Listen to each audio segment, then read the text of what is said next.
धनंजय मुंडे यांच्यावर भाजप आमदार सुरेश धस यांनी गंभीर आरोप केले आहेत। धसांनी कृषी खात्यामधला घोटाळा वाचून दाखवलाच, पण मुंडेंनी पदोन्नती आणि बदल्यांमध्ये सुद्धा भ्रष्टाचार केला असा आरोप धस यांनी केलाय। बदल्यांमधलं रेट कार्ड धस यांनी वाचून दाखवलं। मी केलेल्या आरोपांवर धनंजय मुंडेंनी उत्तर द्यावं, माझ्या विरोधात खुशाल खटले दाखल करावेत असं थेट आव्हान देखील धसांनी मुंडेंना दिलंय। कृषी मंत्री धनंजय मुंडे यांनी केलेल्या बदल्या आणि पदोन्नत्या या प्रक्रियेमध्ये सुद्धा 100 कोटी रुपयाचा भ्रष्टाचार केलेला आहे।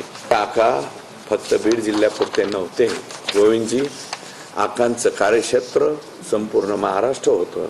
इकडचा आणि इकडचा 100 कोटीचा आणि बॅगचा 25 कोटीचा असा जवळजवळ 200 आणि हा 100 300 कोटी रुपयापर्यंत भ्रष्टाचार जातो। हा तुमचा लढा चालू होऊ द्या।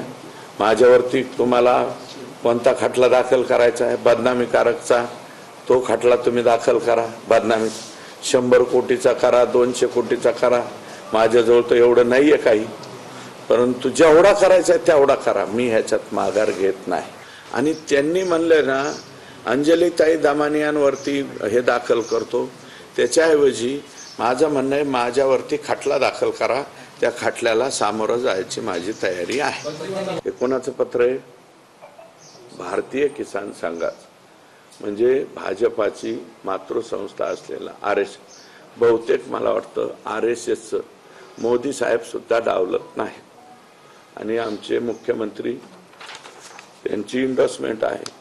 आणि हे पत्र मी जबाबदारीने सांगतो, अधिकाऱ्याने मला सांगितलंय माझं नाव घेऊ नका, अधिकाऱ्याच्या समोर माननीय आका वाल्मिक कराड यांनी हे पत्र टराटरा फाडलेलं आहे, फाडून फेकून दिलं हे पत्र। अजितदादांनी त्या सांगितलं ना, स्वतः मी सुद्धा राजीनामा दिलेला आहे, मी पाहिलेला आहे अजितदादांनी राजीनामा।